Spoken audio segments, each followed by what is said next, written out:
नमः। ओम नमः। ओम नमः।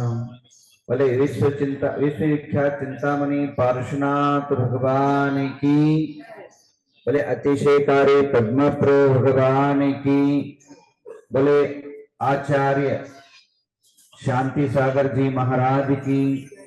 बोले आचार्य गणाधिपति गणधर आचार्य कुंत सागर जी महाराज की।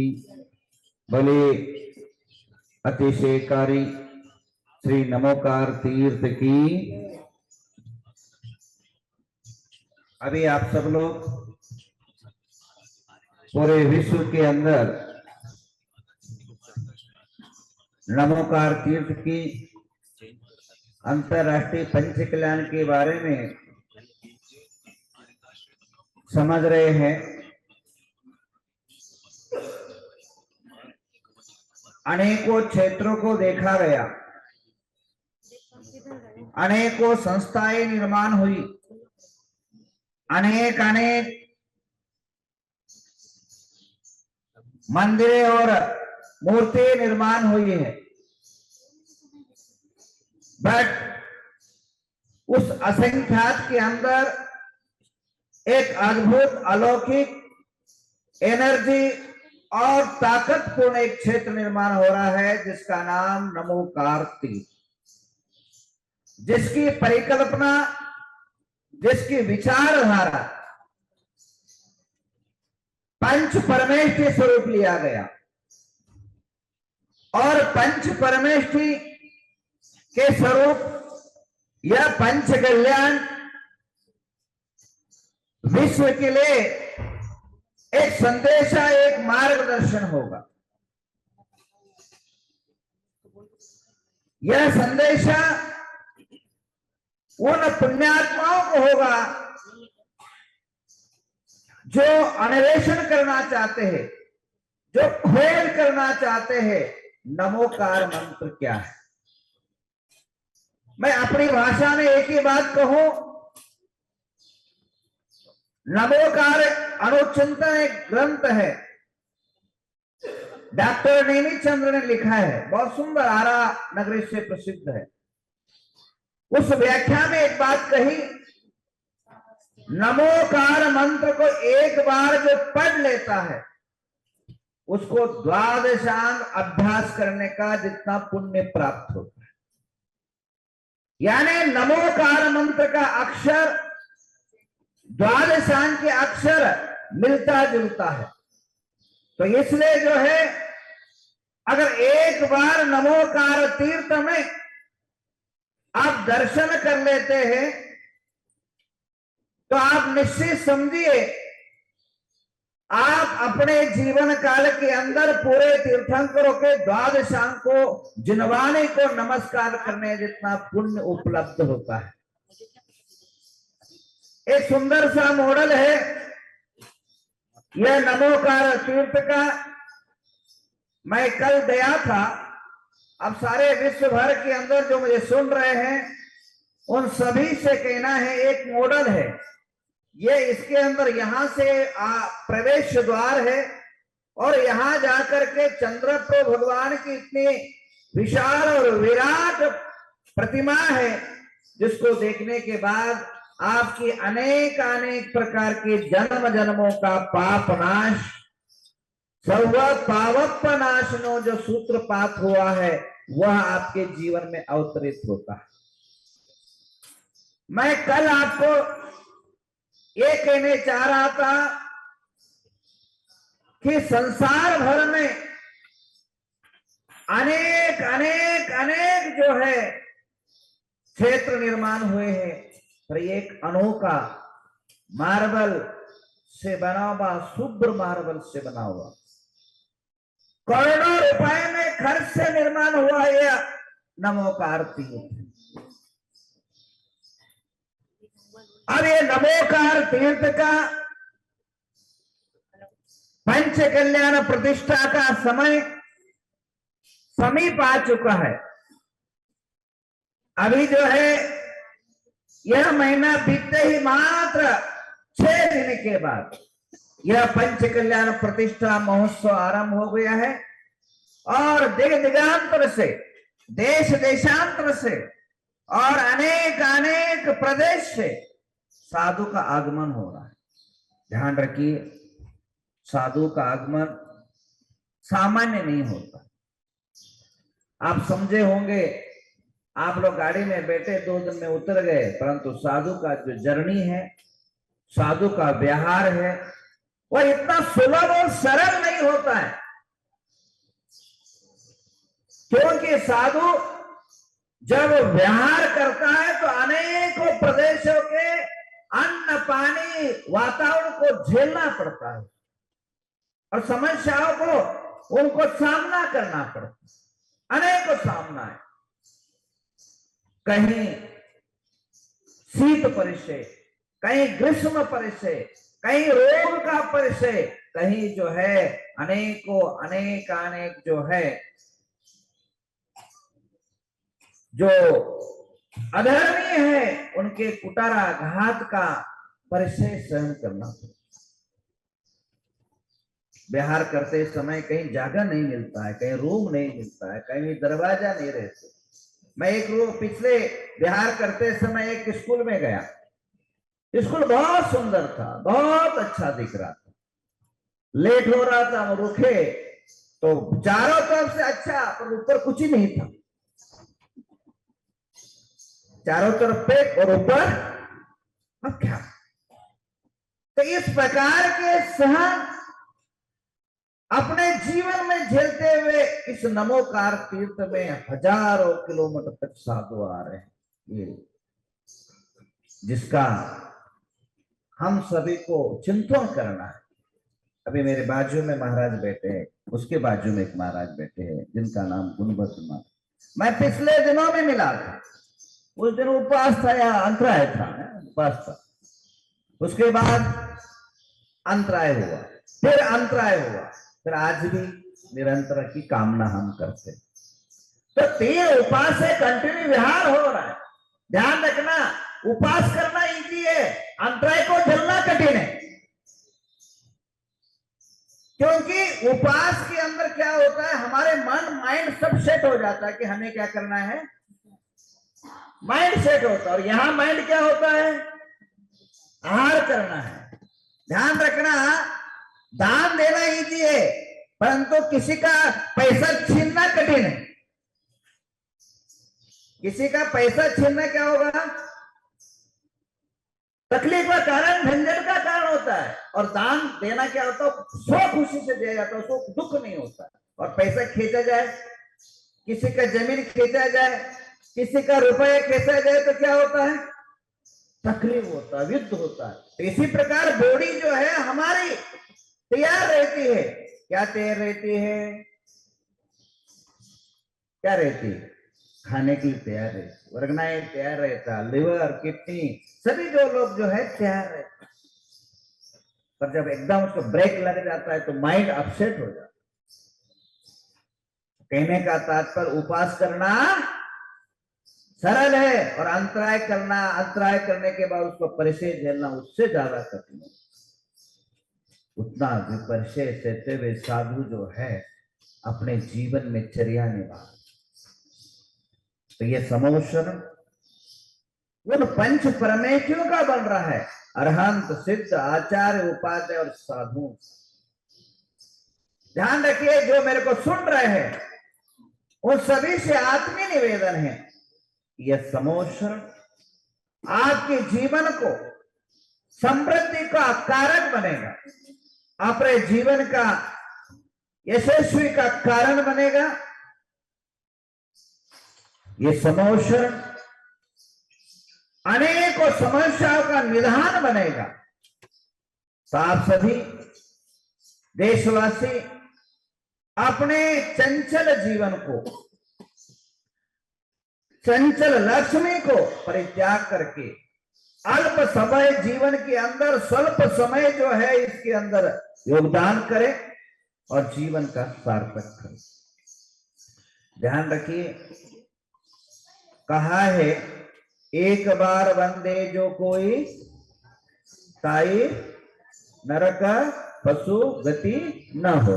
मतलब क्या है, जो समय शिखर का दर्शन करता है उसको क्या नहीं मिलता है? नरक और त्रेंच गति प्राप्त नहीं होता है।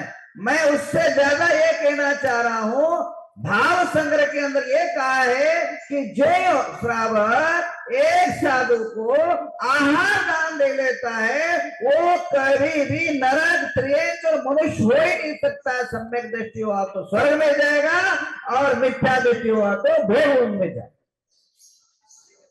इसका मतलब आप एक साधु के आप इतना पुण्य प्राप्त होता है, या शताधिक साधु का अगर आप आहार दान दोगे, शताधिक साधु का अगर उनके परिचर्या का दर्शन करोगे, आपको जन्म जन्म तक जो है आपके जीवन में नरकादि गति प्राप्त हो नहीं सकता। साधु के जीवन में ध्यान रखिए, मैं हमेशा कहा करता हूं, अगर किसी ने किसी का मर्डर करने के लिए तलवार दिया, किसी ने किसी का मर्डर करने के लिए क्या दिया? तलवार दिया, और वह तलवार लेकर के एक व्यक्ति ने किसी का मर्डर किया, तो जेल में कौन कौन जाएगा? करने वाला और करवाने वाला। जब एक पाप करने में और करने वाले दोनों अगर नरक और जेल में जाएंगे, एक साधु को अगर एक ग्लास दे लेते हैं, एक साधु का आप सेवा कर लेते हैं, एक साधु के साथ उनके परिचर्या में अगर सहभागी होते हैं, वह साधु आहार लेकर के ध्यान जप तप स्वाध्याय और वह अपनी चर्या निभाता है, उसके निमित्त वो स्वर्ग आदि जाएगा। तो क्या आपको छोड़ के जाएगा? किसके निमित्त से हुआ है? आहार दान के निमित्त से चर्या परिपालन हुई है, तो उसका पुण्य भाग उसको भी निश्चित न प्राप्त होता है। तो विश्व के अंदर जितने लोग हैं उन सभी से मेरा कहना यह है कि आप अपने टीवी की स्क्रीन के अंदर देख रहे हैं तमाम देशवासी, अनेक साधु जो है दूर दूर दूर दूर दूर से जो यहाँ आए हुए हैं, और आप लोगों को की इंतजार है कि 6 तारीख के बाद एक दिव्य और एक भव्य, एक तो शाश्वत रूप में समोषण है, उस समोषण के अंदर समोषण का महोत्सव नहीं, उत्सव नहीं, महामहोत्सव का जो है एक क्षण गणना आरंभ हो चुका है। देशवासियों, आपका भाग्य नहीं परम सौभाग्य है। भाग्य आपके दरवाजे में खड़ा है और आपको बुला रहा है कि आओ, अपने जीवन के अंदर तमाम प्रकार के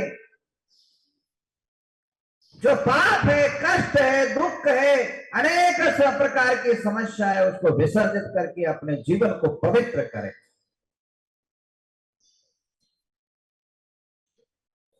तो बंधु, समय अपनी गति के पर है, मैं ज्यादा न बोलते हुए अभी मस्तक अभिषेक शुरू होने वाला है। आज की परिचर्या साधु की आगे की क्रिया है। मैं आपके बीच में व्यवधान नहीं बनना चाहता हूं। मैं अंतगत तो यही कहूंगा, किसी ने मुझे प्रश्न पूछा कि महाराज पंच कल्याणक तो सिंपल भी हो सकता था, केवल मूर्ति के अंदर सूर्य मंत्र दे दो, 1 घंटा में भी पंच कल्याण हुआ करता था, तो इतना बड़ा जो है ताम ध्यान की आवश्यकता क्या है? इसका उत्तर आज नहीं कल दूंगा, कल परसों दूंगा, क्योंकि संक्षिप्त से इतना ही कहूंगा मैं, इसमें भी बहुत बड़ी जो है रहस्य छुपा है। वह रहस्य है, दोबारा माइक मिलेगा मंच से मैं बोलूंगा कि हम इतने बड़े पंच कल्याण के खर्चे क्यों करते और उसका कारण क्या है और उससे लाभ क्या है। मात्र जैन धर्म को लाभ नहीं, इस पंच कल्याण पूजा से अनेकों का लाभ होता है। और वो क्या लाभ है, किस तरह लाभ है, इसकी चर्चा मैं अगले सत्र में करूंगा। आज सभी जो है यहाँ पूज्य आचार्य प्रज्ञा श्रवण जो प्रज्ञावंत है, सही रूप में आज के प्रज्ञावंत है, जिन्होंने साहित्य पर, जिन्होंने संस्कृति पर, जिन्होंने कलाओं पर अपने अभिलेख लिखा है, अनेकों ग्रंथों की जिनकी रचना हुई है, और जिन्होंने अपने हमारे श्रमण संघ के एक महान यशस्वी संत है जिनका नाम प्रज्ञा श्रमण देवानंदी महाराज है, जिनके प्रेरणा से दिव्य और भव्य ये महोत्सव हो रहा है।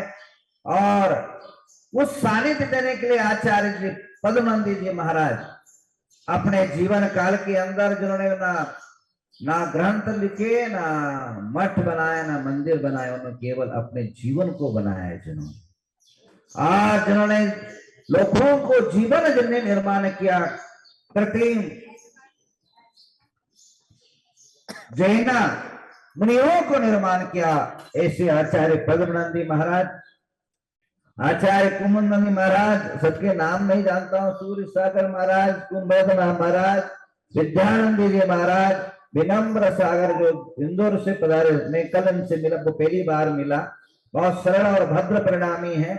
और ऐसे जो है विनम्र सागर, सही बोलो, नाम से ही बोल रहा हूँ, तो ऐसे अनेक अनेक, कम से कम यहाँ मेरे लगभग पंच कल्याण पूरा होने तक 27 आचार्यों का सानिध्य देश के अंदर मिलेगा, जो इतिहास के पहले बार ऐसे दिव्य और भव्य महा उत्सव देखने को आप सबको मिलेगा। और सभी को वंदन करते हुए, यथायो वंदन प्रतिवंदन और नमस्कार करते हुए अपनी बात पूर्ण करता हूं। आइए अब अगले महा अभिषेक सभी देखेंगे और आज का कार्यक्रम आगे शुरू करते हैं। बोले महावीर भगवान की।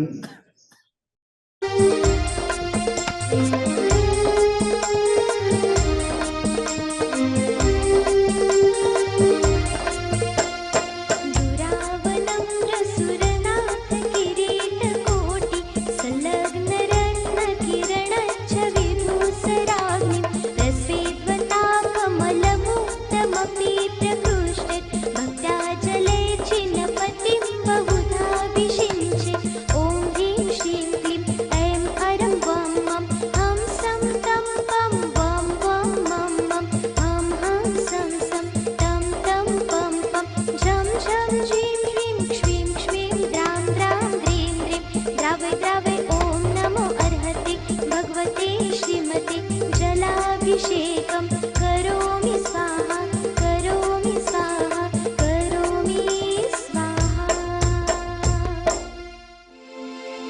उदक चंदन तांदूल पुष्पके चरुसुदीप सुधूप फलार्घ्यके धवल मंगल गानर वाकुले जिन गृहे जिननाथमहं यजे।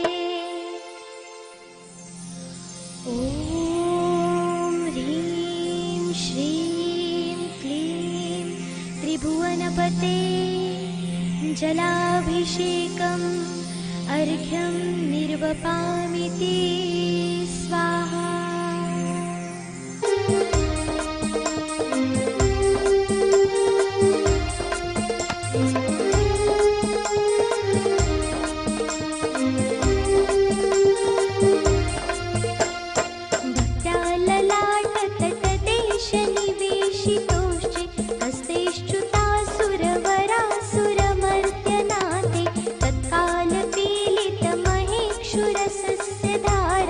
सत्यः पुनातु जिनबिम्बगतैव युष्मान्। ॐ ह्रीं श्रीं क्लीं ऐं अरं वं मं हं सं तं पं वं वं मं मं हं हं सं सं तं तं पं पं झं झं ज्वीं ज्वीं क्ष्वीं क्ष्वीं द्रां द्रां ह्रीं ह्रीं द्रावय द्रावय। ॐ नमो अर्हते भगवते श्रीमते इक्षुरसाभिषेकं करोमि स्वाहा, करोमि स्वाहा, करोमि स्वाहा।